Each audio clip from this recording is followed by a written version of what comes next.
মাত্র একটা, আরেকটা দল পালাই গেছে। সংস্কার তো আমরা চাই।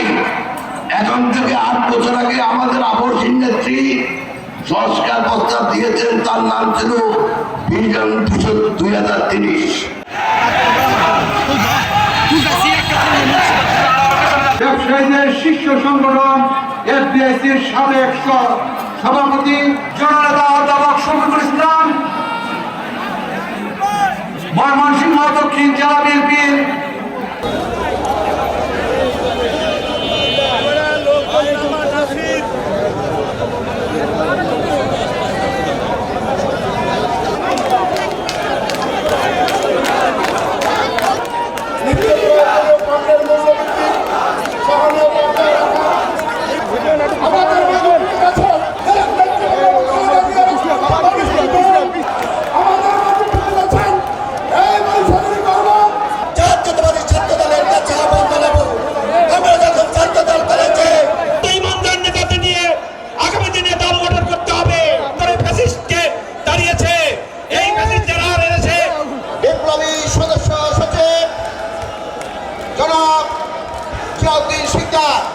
আমরা এইমাত্র লক্ষ্য করছে বরিশাল জেলা দক্ষিণ যুব দলের একটি বিশাল মিছিল মামুন রেজা খান এবং এইচএম তসলিমউদ্দিনের নেতৃত্বে আমাদের সমাবেশ স্থলে উপস্থিত হয়েছে। আমরা তাদেরকে করতালির মাধ্যমে আমরা তাদেরকে অভিনন্দন জানাই।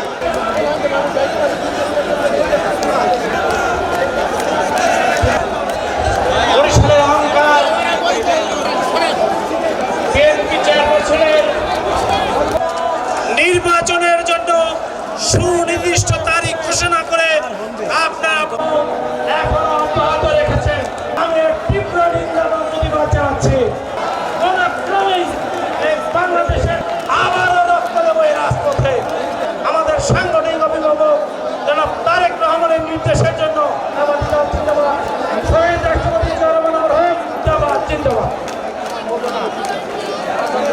আমরা আশা করি আগামীতে দেশ নায়ক তারেক রহমান, বেগম খালেদা জিয়া জিন্দাবাদ, শহীদ রাষ্ট্রপতি জিয়াউর রহমান অমরক, বাংলাদেশের প্রাণ তারেক রহমান জিন্দাবাদ।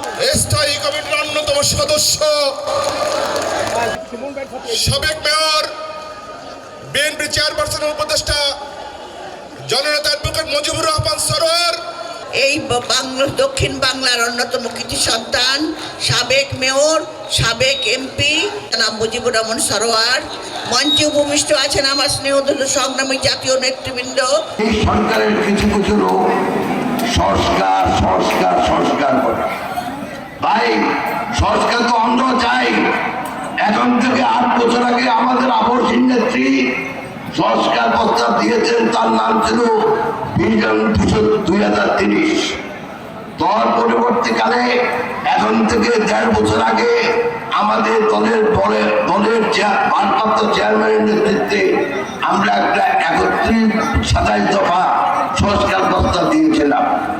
তারপরে আবার এখন থেকে তার 3-4 মাস পরে বাংলাদেশের অনেক বিরোধী দলের নেতার সাথে কথাবার্তা বলে ঐক্যমতের ভিত্তিতে আমরা একটা 31 দফা সংস্কার প্রস্তাব দিয়েছি। সংস্কার তো আমরা চাই, কারণ আমাদের দল বিশ্বাস করে যে প্রতিটি প্রজন্ম তার আগের প্রজন্ম থেকে অনেক বেশি, প্রতিটি নতুন প্রজন্ম তার আগের প্রজন্ম থেকে বেশি জ্ঞানী, বেশি অভিজ্ঞতা সম্পন্ন এবং টেকনোলজির দিক থেকে অনেক বেশি উন্নত। সেই জন্য আমরা সংস্কার চাই, আমরা সমাজের সংস্কারের মাধ্যমে উন্নয়ন চাই, আমরা দেশের অর্থনৈতিক প্রবৃদ্ধি চাই।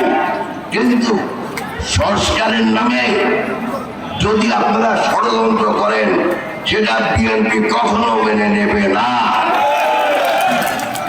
অতএব আমরা চাই এত সংস্কার না করে যেই কতটুকু সংস্কার লাগবে, যেটা অবাধ সুষ্ঠু গ্রহণযোগ্য নির্বাচন করার জন্য, সেই সংস্কারগুলা করে অতি সত্বর এখানে বলা আছে নির্বাচনের রুট ম্যাপ। আমি বাংলাতে সোজা কথায় বলি, আপনারা নির্বাচনের তারিখ ঘোষণা করুন। আমরা চাই না আপনারা ব্যর্থ হন, কিন্তু এখন পর্যন্ত আপনারা যে ব্যর্থের পরিবর্তে আপনারা যে ভবিষ্যতে সফল হবেন সেটা কোনো নমুনা আমরা দেখছি না। এখন মাত্র একটা, আরেকটা দল পালাই গেছে। এই দল যখনই ক্ষমতা এসছে, আমি বলছি যে দল পালাই গেছে তারা জনগণের ক্ষমতা এসছে, তারা জনগণের ধন সম্পদ লুণ্ঠন করেছে।